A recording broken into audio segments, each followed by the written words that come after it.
Hello, this is Dr. Aisha Butalia. Whatever we have learned in our previous topics, say about deep learning or reinforcement learning, about the data mining algorithms, machine learning algorithms. So, to summarize the concept model and the context model, the first and the foremost, so the first type of learning method is supervised. Okay, we have got the scene data over here. So we can also specify in bracket scene data set. Okay, so for scene data set, we will be using the predictive modeling. For predictive modeling, we use the data mining algorithm. Now, how data mining algorithm is uh, related to predictive modeling, that all we have done in our previous recording lectures, can go through the list in the description box. Then these data mining algorithms, they actually supervise learning more. They help more into, or you can say rather, the predictive modeling, it helps more into classification, classifying the data sets. Okay. For example, if it is a facial expression, you can classify into sad or happy or surprise or anger, whatever it is. So classification is done. And based upon that classification, you can, whatever algorithms we discussed in our previous lecture on data mining algorithms, that decision trees.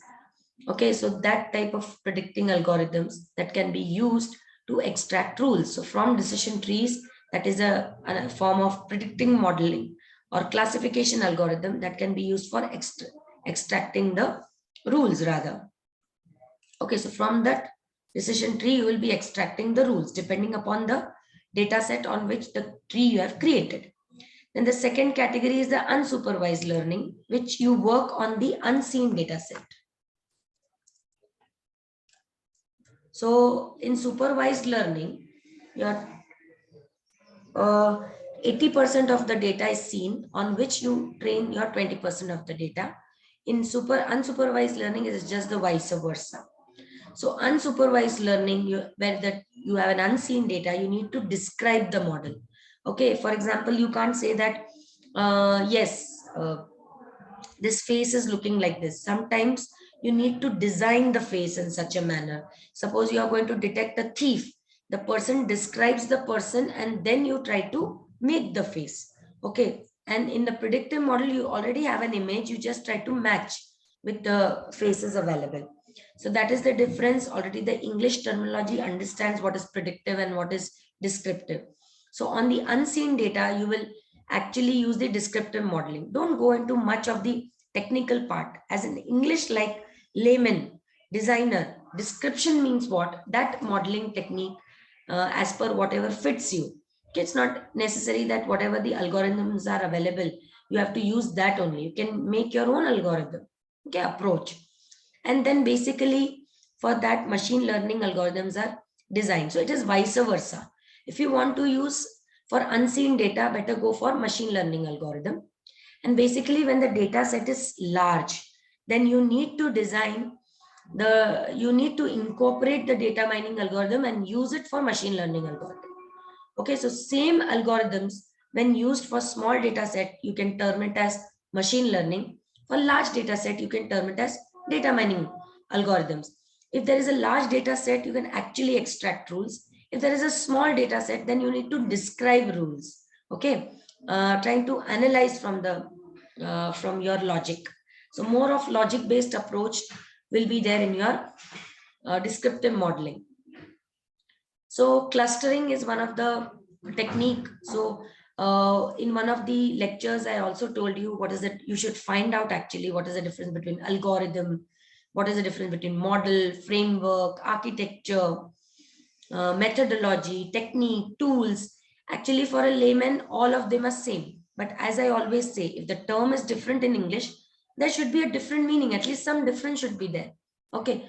So technique which you, for modeling, it is predictive and descriptive. For technique, for supervised, it was classification, and for unsupervised, it is clustering. So this clustering techniques, you're forming groups and you're identifying a similar pattern. So pattern mining is more, you can use to identify rules in case of unseen data. So pattern mining algorithms can be used for descriptive modeling. So you can note that. So here I can add machine learning algorithms. Of course, pattern mining algorithms are common for both data mining and machine learning both. So I can just highlight, kindly note that if algorithm, if data set is small, then machine learning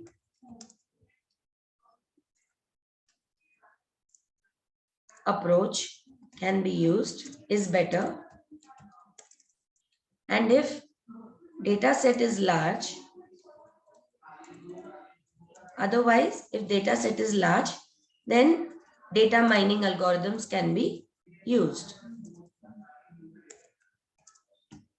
But pattern mining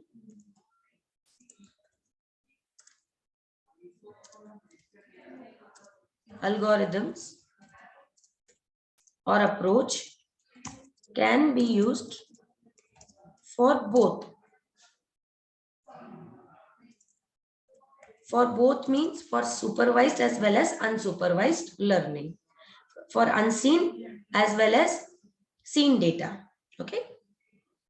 For both. So, and there is a media core that is called as semi-supervised learning.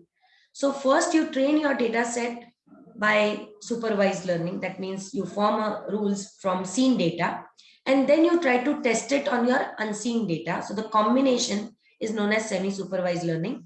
And as said in the previous lecture, experience-based learning is more which we are expecting in a semi-supervised learning. So based on experiences, so experiences can come from large data sets that what जो 1 lakh लोगों के साथ हो रहा है वो 1 lakh 1 के साथ भी होगा. So that type of approach is data mining. So you can use the supervised learning algorithms as well as you can use the descriptive algorithms, you know, where you can use the logic behind that. So experience can also be as per your logic. So you can combine both the strategies and then that type of technique or the model is known as reinforcement model. So basically reinforcement incorporates both data mining and machine learning. And ultimately when you try to categorize that, then it is called as deep learning algorithms. Categorize in the sense, depending upon what data set you are working on, you need to redesign accordingly. And that is called as deep learning. So basically semi-supervised learning can be for classification, clustering, and also for extracting or identifying distinction rules. So as I said last time, rough set theory is a very powerful tool because there are specialized algorithms for clustering, for description modeling, specialized algorithm for predicting analysis like association rules, etc. So what we studied in our previous lecture about the algorithms, neural networks. So all these things, ultimately there is one approach, rough set theory, which we have already some recorded lectures. You can go to the YouTube channel, see. That's a common modeling technique which you can use for all these things. So it uses a semi-supervised learning approach in a very, very systematic way. However, being mathematical, it's a bit difficult to implement, but once you take that efforts, then you can use that model for any database, trust me, and you'll get fantastic results because basically semi-supervised learning, since it is working on both the seen data and the unseen data, that means hard computing and soft computing, both it is trying to handle. So even you can use approximation method approaches in semi-supervised learning, and you can handle the uncertainty type of issues, problem statements, and also where imprecision, where the data is imprecise, that type of problem statements also you can entertain through semi-supervised learning, that is through reinforcement experience-based modeling or through deep learning algorithms. So I hope this entire gist of the different types of models, the different types of paradigms, the different types of algorithms, approaches is clear to you as far as machine learning is concerned.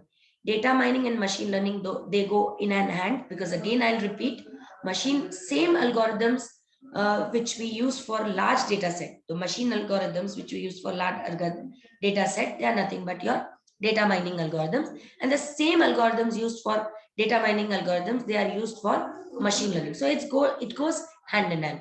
And obviously the common thing is the pattern, because ultimately you will be finding pattern in scene data also, and you will be finding pattern in your description also. So and to summarize the concept model and the context model. So the context model is more basically related to the semi-supervised learning and supervised learning, whereas the concept model is more integrated to the supervised learning and semi-supervised learning. So if you actually incorporate all these three, that means actually in a gist, if you incorporate semi-supervised learning, the common concept model and context model is common for these, both the models are common for semi-supervised learning.